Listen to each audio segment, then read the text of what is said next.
वैसे गुरुजी जैसे कहते हैं कि संसार में वही नदियाँ पवित्र होती हैं जो जहाँ से निकली है और वो सीधा जाके सागर में मिल गई। लेकिन कुछ नदी ऐसी भी हैं हाँ। जो सीधा सागर में जाके मिली हैं, उनसे जो संपर्क होके गई हैं वो भी पूजी जाती। जैसे यमुना जी है, आगे जाके गंगा जी में मिल गई। सरयू है, जैसे आगे जाके गंगा जी में मिल गई। ऐसी नदियाँ हैं जो महान नदियों में जाकर के हाँ उन्होंने तो वहाँ भी समर्पित हो जहाँ गई। मिलन होता है वहाँ का महत्व ज़्यादा हो जाता है, जहाँ संगम होता है जिसे संगम कहते हैं। हाँ हाँ तो संगम का महत्व ज़्यादा हो जाता है। हाँ। हाँ तो संगम का भी महत्व है और वो भी पूजनीय हो जाती हाँ हैं। हाँ। हालांकि अब आप यमुना जी इलाहाबाद के आगे नहीं गई? इलाहाबाद के आगे यमुना जी नहीं, अच्छा, वहीं पे उनका है। वहीं पे हाँ, संगम हुआ गंगा जी। और वहीं वो गंगा जी में। हाँ। अच्छा। और पर गुरु जी जैसे महापुरुष परमात्मा से सीधा यात्रा उनकी होती है हाँ। और स्वयं निकलते हैं और सीधा परमात्मा तक की यात्रा होती है, वो तो परम पवित्र और पूजनीय है। हाँ। लेकिन उनके सानिध्य में अगर कोई चले वो भी वो तो भी लेके उससे ही हाँ, मिलेगा ना जहाँ तो वो मिलेगा। वो भी पवित्र हो जाता है। हाँ अगर चलेगा तो ना, उनके साथ चलना इतना आसान तो नहीं। उनके साथ चलना मतलब अपने अस्तित्व को मिटाना। बिल्कुल क्या? बिल्कुल। उनसे मिलना मतलब उसके आगे तुम्हारा अस्तित्व नहीं रहेगा ना, आगे का अस्तित्व मिट जाएगा ना फिर आप। अगर उनको समर्पण कर दिए तो आगे का अस्तित्व आपका मिट जाएगा। तो इस अस्तित्व मिटाना इतना सरल है? हाँ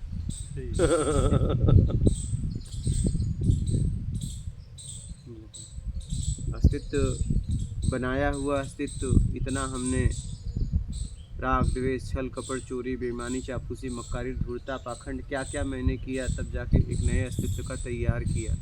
उसको मिटाना इतना आसान है? कितना हमने मेहनत किया उसके लिए, तो उसको मिटाना इतना आसान नहीं है।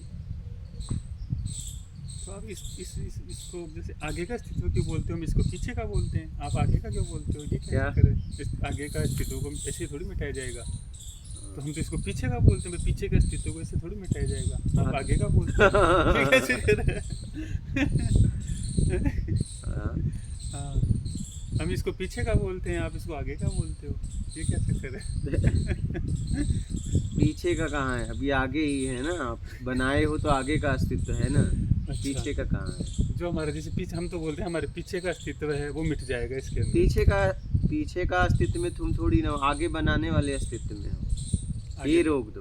अच्छा। हाँ तो वो मिट जाएगा। रोक रहे हैं। हाँ हाँ वो आगे बनना बंद कर दो, बंद हो पिछला जाएगा। मिट जाएगा। पिछला का टेंशन तुम मत लो, हम्म। बस एक ही काम करो, आगे तुम बनाना बंद कर दो। ऐसा पिछले का तुम टेंशन मत लो, पिछला मिट जाएगा अपने आप मिट जाएगा। हाँ तुम आगे का बस आगे बनाना बंद कर दो, टाइम ऐसा है बस मिट जाएगा वो। टाइम। हाँ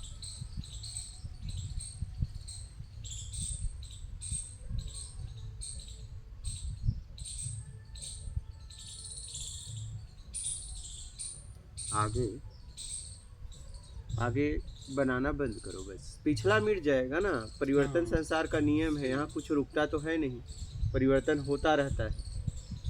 सही है। हाँ उसको हमने जो पिछला है उसको हमारे कर्मों के द्वारा उसे बनाया है। हाँ। और अब उसको मिटाने के लिए भी कर्म करना होगा। हाँ तो उस कर्म के फिर अंदर सत्कर्म होगा ना। अगर आपने बनाना बंद कर दिया, आपका ईमानदारी से जीवन होगा, फिर सत्कर्म होगा। सत्कर्म के द्वारा अपने आप के, क्योंकि स्वभाव है कुछ न कुछ करना, कुछ न कुछ तो तुम करोगे। जी जब तक हो आपके द्वारा कुछ न कुछ होगा। जी पेट है तो भेंट है, किसी न किसी से तो आपको भेंट करना पड़ेगा। सही है, बिल्कुल। हाँ उस भेंट के अंदर एक तो बेईमानी होती रहेगी, एक तो आपने छोड़ दिया, एक तो छोड़ दिया। अगर छोड़ दिया जी तो जब भी होगा सत्कर्म होगा। सत्कर्म होगा। क्योंकि जब कब तक लोगे, कुछ देने का भाव जगेगा। आप भी सोचोगे यार मैं ले ही रहा हूँ, मैं क्या दूँ। सही बात है। तो आपके द्वारा प्रकृति सत्कर्म करवा लेगी।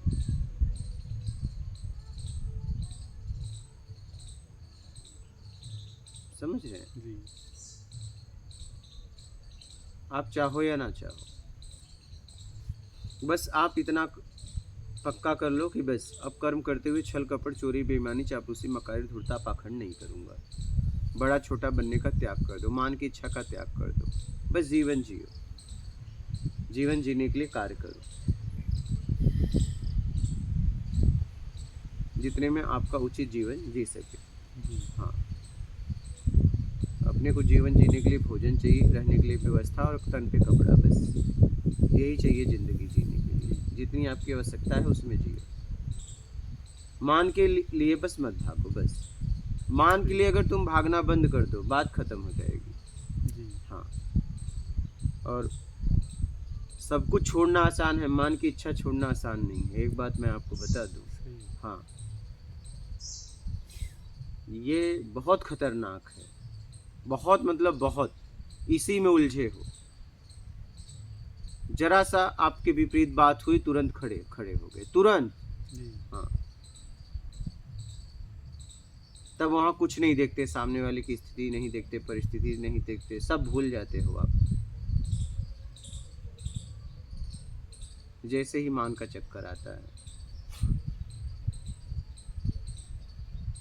मान की इच्छा का त्याग जिसने कर दिया और अपमान के घूंट को पी लिया, अपनी आत्मरक्षा कर लिया, वही महान है।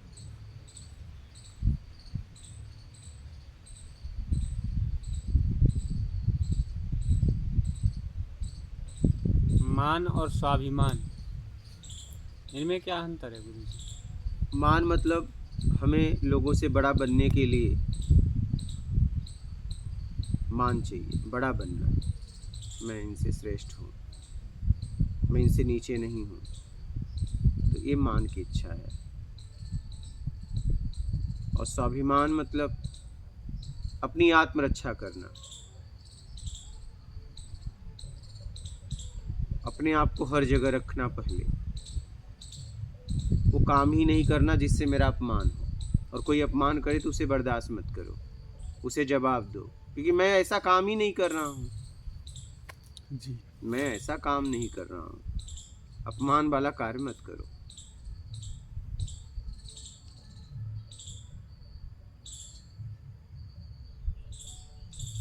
और हमने कोई पीछे अपमान वाला कार्य कर दिया तो फिर उस अपमान को सहन करो, उसका जवाब अब तो उसका जवाब मिलेगा तो उसका बर्दाश्त करो, बर्दाश्त क्योंकि उसको- किया है। हाँ, हाँ, अगर जवाब देंगे उसको तो वापस दोबारा फिर से बन वो, जाएगा हिसाब, वो और बढ़ गया। और बन जाएगा। हाँ,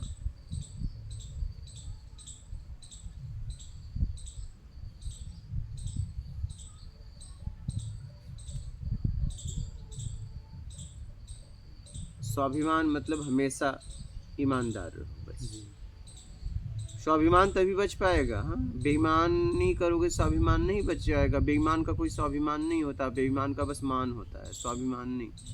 स्वाभिमान ईमानदार का ही होता है। आप बेईमानी करके सोचो स्वाभिमान को बचा लूं, तो बेईमानी में ही तो गिर गया स्वाभिमान, अब बचाओगे क्या? और स्वाभिमान बाहरी नहीं होता, आंतरिक होता है। तुम्हें पता है मैं स्वाभिमानी हूँ, स्वाभिमानी हूँ कि नहीं? सही है। हाँ, आंतरिक होता है, बाहरी नहीं। बाहरी तो आप किसी के लिए कुछ करो, खिलाओ पिलाओ, कहेंगे वाह वाह वाह, नहीं करोगे तो कहेंगे ना ना ना, हाँ बेकार आदमी है। खिलाओ पिलाओगे कहेंगे वाह क्या आदमी है। समझ रहे हो? जी स्वाभिमान का पता स्वयं को होता है कि मैं स्वाभिमानी हूँ कि नहीं, काम कैसा कर रहा हूँ। अगर आप ईमानदार हो तो स्वाभिमानी हो, आप बेईमान हो तो स्वाभिमानी नहीं, तब अभिमानी हो। क्या हो? अभिमान। अभिमानी। क्योंकि बेईमानी से जो हासिल किया उसका धन दौलत नाम शोहरत पैसा का एक रुतबा बना के रखोगे, लेकिन वो अभिमान है कि मैं कुछ हूँ, लेकिन वो मिट जाएगा एक न एक दिन। लेकिन स्वाभिमान नहीं मिटेगा, क्योंकि स्वाभिमान में तुम होते हो। क्या? स्वाभिमान में तुम होते हो, बनाया हुआ अस्तित्व नहीं रहता कि मिट जाएगा, उसमें तुम होते हो स्वाभिमान में। इसलिए मैं कहता हूँ कई बार कि स्वाभिमान की रक्षा करते रहना, आत्मरक्षा करते रहना, कभी भी अपने आप को वहाँ मत, लालच में मत गिराना। कई बार मैंने बोला, अभी भी बोल रहा हूँ, कभी भी उन वस्तुओं के लिए अपनी आत्मा को बेचना मत, नहीं बिकना मत। एक बार बिक गए ना तो अपने उठाने में बहुत समय लगेगा। पहाड़ चढ़ने में देखो कितनी मेहनत लगती है, लेकिन उतरते वक्त जरा सा भी मतलब देखो खुशी होती है, नहीं? सही है। तो कहने का मतलब है अपने आप को उठाने में समय लगता है, गिराने में क्षणिक लगता है। तो सोच समझ के ईमानदारी से जीना स्वाभिमान है। बेईमानी से जीना अभिमान है। अब देख लो, आपको अभिमान में जीना है, स्वाभिमान में जीना है। आत्मरक्षा करना है कि बस बाहरी रक्षा करना है? क्या? जी हाँ, ऐसा काम करो कि शरीर की भी रक्षा हो और आत्मरक्षा। आत्मरक्षा पहले, क्या? जी हाँ, पहले आत्मरक्षा, फिर शरीर रक्षा। सब शरीर की रक्षा करने में लगे हुए हैं, तो वही आत्मा की रक्षा पर तो कोई ध्यान ही नहीं देता है। वही तो, पहले आत्मरक्षा। जी कुछ करने से पहले देख लो जी इसमें आत्मरक्षा है या नहीं। जी पता चला शरीर अच्छा है लेकिन आत्मरक्षा नहीं है तो कोई मतलब नहीं है, फिर आप गिर ही रहो। जी इसलिए सोच समझ के यात्रा करो। बात समझ रहे हो महाराज? जी। सोच समझ के जीवन जियो। चापलूसी छोड़ दो, मक्कारी छोड़ दो, छल कपट चोरी बेईमानी चापलूसी मक्कारी धूर्तता पाखंड छोड़ दो और अपने आप को समझो। ईमानदारी से जीवन जियो। ईमानदारी तप है। क्या है? तप, तपस्या। ईमानदारी वो तपस्या है जो आपको आपसे मिलाती है।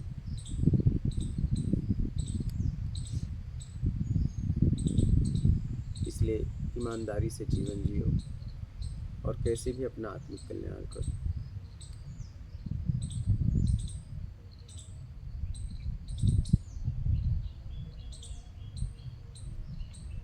ईमानदारी इतना आसान नहीं है, क्योंकि आसान तो एकदम सरल है, लेकिन बेईमानी हमने इतना कर लिया कि अब बेईमानी आसान लगती है, ईमानदारी जटिल। मूल तो स्वभाव आपका ईमानदारी का है, ईमानदारी का। लेकिन अब आपने इतना बेईमानी कर ली कि अब लगता है बेईमानी बहुत सरल है। और सबसे सरल ईमानदारी है, अपने आप होती है। बेईमानी आपको करनी पड़ती है। उसमें कितनी प्लानिंग, कितने लोगों को विश्वसनीय बनाना पड़ता है, भाई मेरी बात बताना मत, है कितने लोगों को मनाना पड़ता है, क्योंकि बेईमानी एक में तो होगी नहीं, दो में होती है।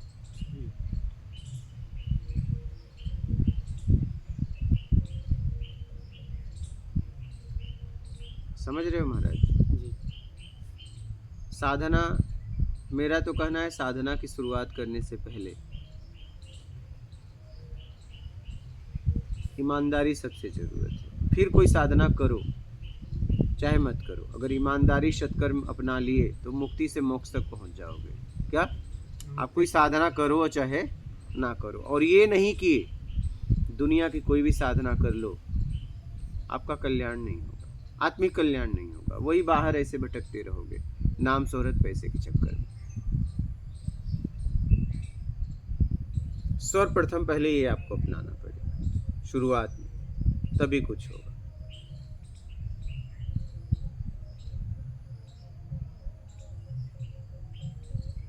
बात समझ रहे हो?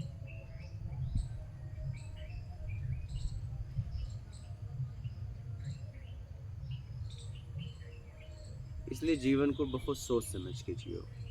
आवेश में, जज्बात में आके ऐसा कोई फैसला मत लो जो आपको जीवन भर पछताना पड़े,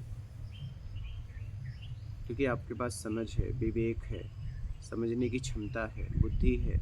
बहुत लोग ऐसे संसार में हैं, मन बुद्धि है, पागल है, समझते नहीं हैं। मेरा अनुभव है कि जो लोग इस संसार में अध्यात्म को समझते हैं सौभाग्यशाली है, और जो न समझने के बाद नहीं चलते वो दुनिया के सबसे दुर्भाग्यशाली व्यक्ति हैं। क्या?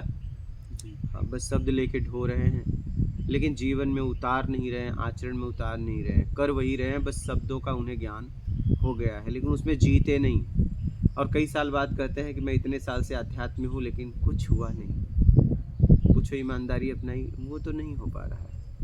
अब बताओ, जब वही नहीं हो पाएगा तो शुरुआत ही अभी नहीं हुई।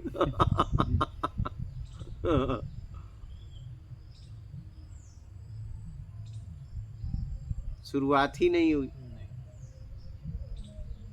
आपने शुरुआत ही नहीं की, बस साल गुजारते रहे, शब्दों को लेके घूमो जिंदगी भर। सर्वप्रथम पहले आपको ईमानदारी अपनानी पड़ेगी, तभी कुछ होगा। और ये नहीं अपनाए, कुछ भी नहीं होगा, ऐसे घूमते रहो अध्यात्म के नाम पे। वेद पढ़ो, उपनिषद पढ़ो, वेदांत पढ़ो, शास्त्र पढ़ो, महापुरुषों की बाणी पढ़ो, कुछ भी नहीं होगा, ऐसे भटकते रह जाओगे, कुछ भी नहीं होगा जब तक ईमानदारी नहीं अपनाओगे। एकदम सीधी साफ सुथरी बात बता रहा हूँ आपको।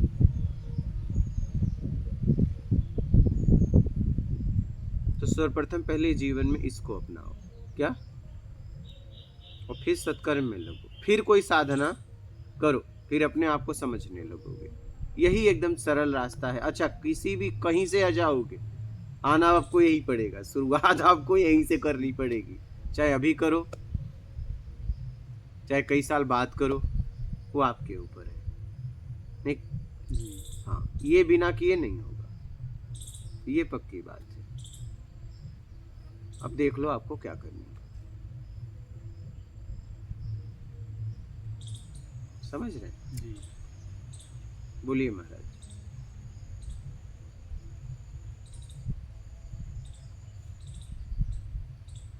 इसलिए कैसे भी अपना आप कल्याण कर लो, और आपके हाथ में है, क्या, जी।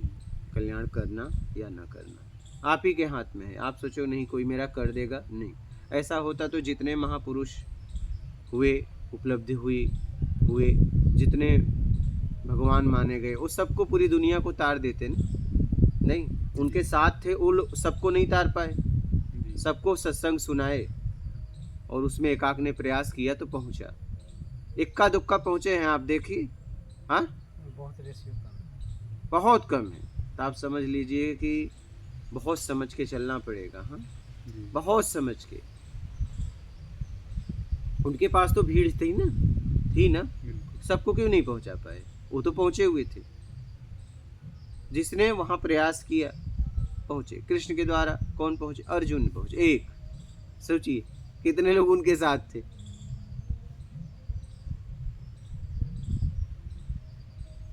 द्रौपदी को तो उन्होंने वचन दिया था, जो मांगोगे वो दूंगी, नहीं?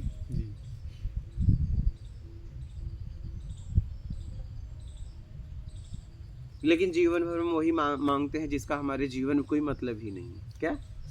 हाँ, वैसे मिल जाता, हम बेमतलब का मांगते हैं, काम करते हैं मिल जाता वो।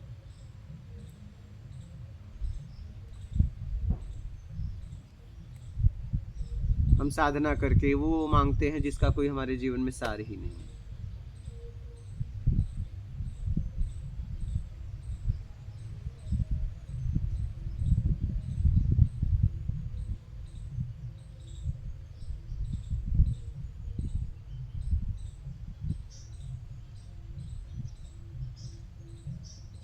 ईमानदारी अपना लो, इतना करो जीवन में पूरी तरह। हाँ, परसेंटेज में मत अपनाना कि कुछ अपनाया हूँ कुछ अभी बाकी है, नहीं, तो आप बेईमान ही हो। ज़्यादातर लोग ऐसे ही धोखा देते हैं, कुछ हमने ईमानदारी अपनाई है और कुछ बेईमानी कर रहा हूँ, धीरे धीरे छोड़ दूँ, कभी नहीं छूटेगा। फैसला जगह पे लेना पड़ेगा, हाँ या तो ना, बस खत्म बात। या तो बेईमानी करूँगा या तो नहीं करूँगा, बस यही है पूरी तरह। कोई भी स्थिति परिस्थिति आ जाए, अब मैं बेईमानी नहीं करूँगा, पक्का कर लो कि नहीं करूँगा, कुछ भी हो जाए। और उन वस्तुओं के लिए जिसे बस उपयोग करूँगा और छोड़ के जाना है, क्या? हाँ, और हिसाब किताब बिना किए जा नहीं सकते, यही तो आप पक्का बताओ। हर आदमी यही कहता है मेरा हिसाब हो गया है, लेकिन ऐसा लगता है। हाँ, हिसाब किताब आपको करना ही पड़ेगा। हम नहीं करेंगे तो वो कर लेंगे, अपने आप कर लेंगे, वो प्रकृति करवा लेगी, आपके बस में है, नहीं करोगे। नहीं हो सकता, वो प्रगति करवा लेगी कैसे भी, किसी के बस में नहीं है। लेकिन वो हम समर्पण तो कर सकते हैं ना, हमारे हाथ में समर्पण है कि करवा लो जो आप। तो ये अगर समर्पण है तो ये हम कैसे फैसला किस बेस पे कर रहे हैं कि मेरा हिसाब किताब नहीं है? भाई हिसाब किताब जो है हम आगे नहीं बना रहे हैं, पिछला पड़ा है। हाँ, हम ये के लिए यही बोला जा सकता है कि आप करवा लो, मैंने हाँ, समर्पण लेकिन कर दिया, हम हाँ समर्पण कर दिया, ठीक है, आप करवा लो, लेकिन हम ये नहीं कह सकते, ये नहीं कह सकते कि मेरा हिसाब किताब खत्म हो गया। नहीं, ये नहीं कर हाँ, सकते, वही। ये नहीं। ये नहीं कर हाँ। सकते क्योंकि मुझे क्योंकि पता ही नहीं। पता नहीं है, नहीं आगे समझ मैं में बनाना बंद हाँ। किया, इतना मुझे पता है, ये ये मैं पता कर सकता हूँ। तो समर्पण का मतलब आगे मत बनाओ, तब समर्पण हुआ। समझो। हाँ, तब समर्पण हुआ। लेकिन अभी भी अपने तरीके से चाहिए और एक तरफ समर्पण का भी नाटक, तो ये नाटक हो गया, ये भी नहीं चलेगा। जी एक तरफ अपने तरीके से चाहिए भी जी और एक तरफ समर्पण भी, ये दोनों बातें नहीं हो सकती है। समर्पण हो गया तो तरीका खत्म हो गया। जी। हाँ, ये गलतियाँ हम यहीं पे कर देते हैं। हम एक तरफ जो बोल देते कि समर्पण है, अब अपने मर्जी से कर देते हैं। गलतियाँ यहीं पे होती हैं, हाँ, पता वही। नहीं कर पाता। वही। तो लास्ट में जब हिसाब किताब मांगा जाता है तो हम ये कहते हैं कि हमने तो भाई समर्पण कर दिया। वही। फिर लास्ट में उधर से जवाब ये आता है कि भाई किया तो हमने ही किया ना। तो ये चीज़ समझ वहाँ पे नहीं आता कि हमने समर्पण किया, लेकिन जो सेकंड वाला पॉइंट है वो हमें क्लियर नहीं बताया जाता कि भाई क्या? जैसे यहाँ पे क्लियर हो गया कि भाई समर्पण का मतलब क्या, हम हमारे तरफ से कोई चीज़ नहीं होनी चाहिए। बस। हाँ, तो वो चीज़ें क्लियर नहीं हो पाता यहाँ पे। हाँ। अब क्लियर हुआ, पहले नहीं समर्पण का मतलब फिर अब मुझे मेरे तरीके से नहीं चाहिए। नहीं चाहिए। हाँ, ये चीज़ हाँ, है। ऐसा है कि जब मेरे पास आएगा, मैंने पानी मांगा तो कोई गटर का पानी दे, अब मुझे नहीं पीना है क्योंकि मुझे पता है ये मेरे स्वास्थ्य को खराब कर देगा। ठीक, अपने तरीके से नहीं चाहिए, लेकिन वो भी नहीं चाहिए जिससे मुझे तकलीफ हो। मेरी बात समझ रहे हैं? सही। हाँ, इसका भी ध्यान रखना है। और उसके लिए तो मना करना होगा ना। हाँ, कि भाई हम नहीं हम नहीं लेंगे, लेंगे। हम नहीं लेंगे। ठीक है, आपके पास शुद्ध जल नहीं है तो हम उसकी खोज मैं कर लूंगा। जी क्या? जी आपके पास जो था आप लाए, लेकिन मेरे शरीर के लिए ये उपयोगी नहीं है, इससे मेरी प्यास नहीं बुझेगी, मैं खोज लूंगा। बस, उसे कुछ कहना भी नहीं जी क्योंकि उसके पास जो था वो लेके आया। समझिएगा, सही है। हाँ, उसके पास अपनी वही समझ था। से जो था, उसके पास जो उसकी शक्ति थी, सामर्थ्य थी, वो लेके आया। आपने भोजन मांगा, उसने लाया, आपके शरीर के लिए लाभदायक नहीं है तो मत करिए, लेकिन आप उसे दोषी मत दीजिए। जो उसके पास था लेके आया, बात खत्म। सही है। कोई भोजन बनाया, आप उसे ग्रहण करिए, अगर आपके हित में नहीं है छोड़ दीजिए, लेकिन उसे दोषी मत दीजिए। आप जाइए रसोई घर में भोजन पका लीजिए, चाहे आपके घर में आपकी स्त्री क्यों ना पकाई।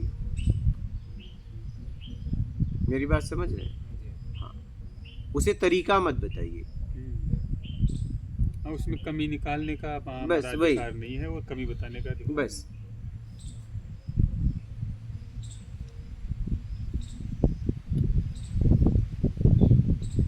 हाँ, अपने शरीर के लिए उचित अनुचित देख के ग्रहण करिए कि हमारे शरीर के लिए लाभदायक है कि हानिकारक है। हानिकारक है तो मत करिए, लाभदायक है तो करिए।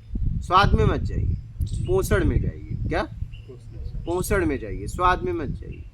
हम क्या है, स्वाद में चले जाते हैं, हमें स्वाद लग गया है शब्दों का, रूप का, गंध का, रस का, स्पर्श का, हमें स्वाद लग गया है। समझ रहे? हम स्वाद में फंस गए, तो स्वाद को छोड़िए। तो जी मुझे जहाँ तक लग पाता है कि रूप का ज़्यादा है, मतलब जितने भी हम जो कर रहे हैं आँख से, मतलब बहुत ज़्यादा चीज़ें हैं, तो इसको कैसे कंट्रोल? नहीं तो वही तो कह रहा हूँ कि रूप पहले नहीं था, बाद में नहीं रहेगा, बना हुआ रूप है। इसके पीछे जाओ ना, रूप के पीछे जाओ, वही है। रूप के पीछे जाओ ना, वही तत्व है ना, वही सब है ना। जी रूप के पीछे जाओ, रूप में मत फंसो।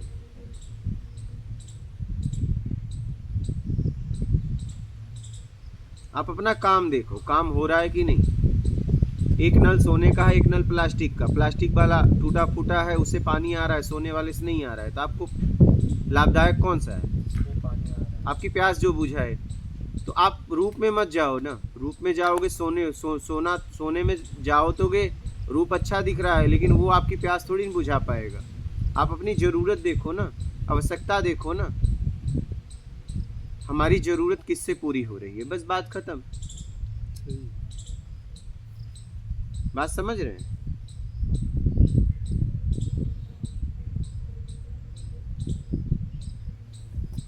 आप अपनी ज़रूरत देखो, आवश्यकता देखो।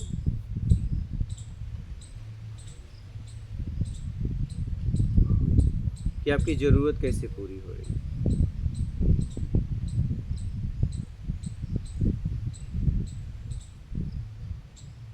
अपनी जरूरत पूरी करो। क्या है, जीवन जीने के लिए जरूरत ही तो है। हाँ, यदि इच्छाओं का तो अंत नहीं है, जरूरत पूरी करी जा सकती है।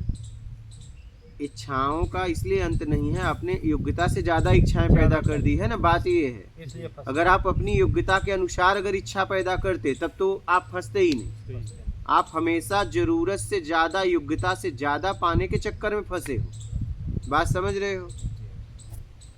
आप इच्छा तो बनाते हो, अपनी योग्यता नहीं देखते और अपनी जरूरत नहीं देखते कि आपको जरूरत है कि नहीं। मान के लिए आप इच्छा बना लेते हो, सम्मान के लिए इच्छा बना लेते हो, समझ रहे हो? उसमें फंस जाते हो।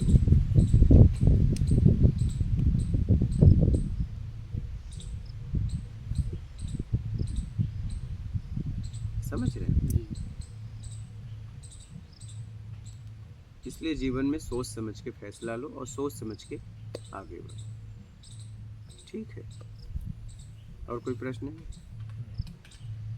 ठीक, मात नर्मदा।